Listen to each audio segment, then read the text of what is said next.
Hello everyone and welcome back to Very Green Lockdown Day 6, and today we're carrying on the conversation about growing your own veg, and I'm going to be showing you a planner that I use. I'm also going to tell you what vegetables you can start planting right now to be eaten this year.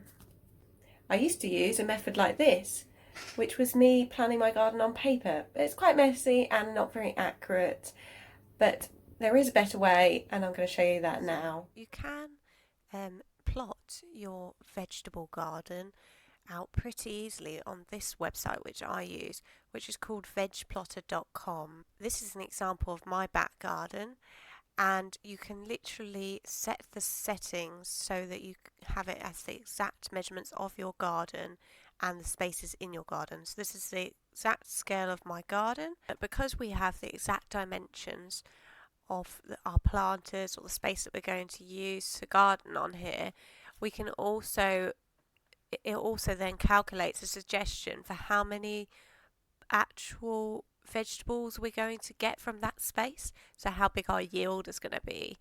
So in this space, which is fairly accurate, and the space that I've used for my garlic, we've got 18 garlic bulbs out of there. So we'll have to see if I actually get 18 garlic bulbs in real life. You can then create the different planters that you're going to use, and whether that's a raised planter or in the ground, and then plot your vegetables on them over here. So we could say, for example, select an apple tree and drag it over to where we want to plant our apple tree. If we click on there, the details for the apple tree will come up on the side telling us when they expect. They'll put in approximate details based on the plant you've put in, when we expect to have to sow the seeds, when we expect to plant it in the ground, and when we expect to have harvest from that fruit or vegetable. You can obviously write in and update depending on the variety of the plant that you've got and what it says on the packet for the plant that you're planting. I can also remove that.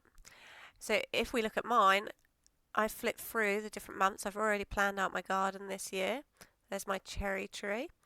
I've got some garlic over here and some carrots. And then each month we're adding more things that we're having to sow throughout the year. So you can see that we're getting more and more items coming along in the garden. We can also click over here onto my jobs, and this will show me a really easy list of things to do. So I can click through and know what jobs I have to do this month in the garden. So I've already put in the varieties of vegetables that I'm going to sow and harvest this year. So I know that in February I need to start sowing indoors my peppers, my chilies, and my tomatoes, and start putting out carrots and spring onions, etc. And then we keep going through each month and finding the different things that we need to do. It also has grow guides, so it has the general guidance for different types of vegetables and fruit that you grow in the garden, and different things to know about this. For example, if we click on courgette, so we now see when we should generally sow courgette directly outside and when we'd get a harvest for that, but equally when it's okay to do it indoors, and then plant it out in your container after you've grown it in a tray inside. So a lot of these also will tell you some information on the side about how deep you should sow, and also what family of vegetable they're in. If you sowed a courgette the year before and you know that it had some problems, like some disease, or it didn't work in that spot, you probably shouldn't sow anything from that family, such as a squash, in the same spot.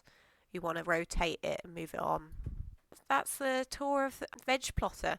I'd encourage you to use it, and I'm sure there's many other websites that offer a similar service, but I've just found this one really easy.